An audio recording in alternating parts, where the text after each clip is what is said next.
How can you judge your work if it's not like your favorite thing? I don't really like high heels, so I don't do high heels. In the end, I think that's why my customers like what I do.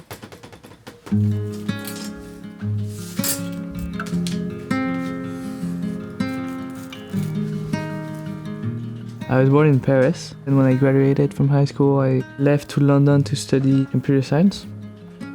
I went straight into a master's in business at London Business School. And after that, I went to work for Apple. And after a few months at Apple, I started realizing that it's also a big company, and at the beginning, you don't necessarily get the responsibilities. I went to get a pair of my shoes repaired. And there's this really old, like 62-year-old Turkish guy, like in a really messy workshop. We started chatting, and then he showed me a few pairs of shoes he told me he had made. I knew where they're from. I could tell, like, this is this brand of shoes that's really high-end. So I said, okay, if you can make these shoes, I'll just handle the business and everything will be easy. It just turned out it's not at all like this, and that there's actually 6 or 7 different specialized people who are needed to make a pair of shoes, and he was one of them. I started this company not knowing how to make shoes. I was so much into computers and into not doing anything with my hands that it appealed a lot. I spent 2 years in a workshop looking and helping my own shoemakers. And the rest was mostly self-taught. You're always saying like, okay, let's try this, let's see how it looks like this. I remember one of my Turkish makers, he has really bad English. He really speaks like Yoda. And he would always say, you know, try, you do. Which is super deep.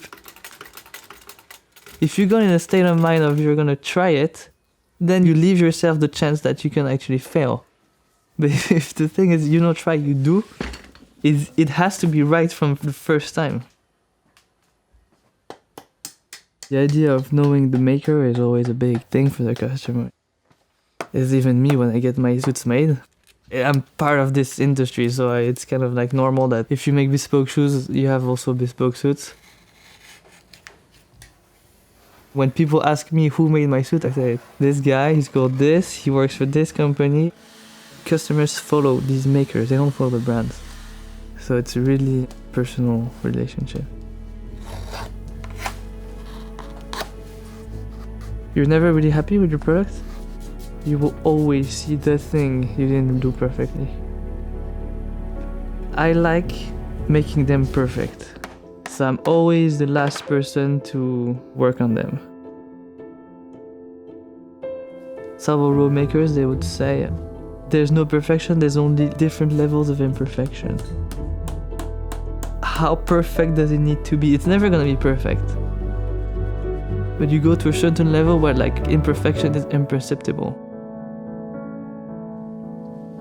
And that's when you can stop. My name is Allan Baudoin. I'm a shoemaker and designer.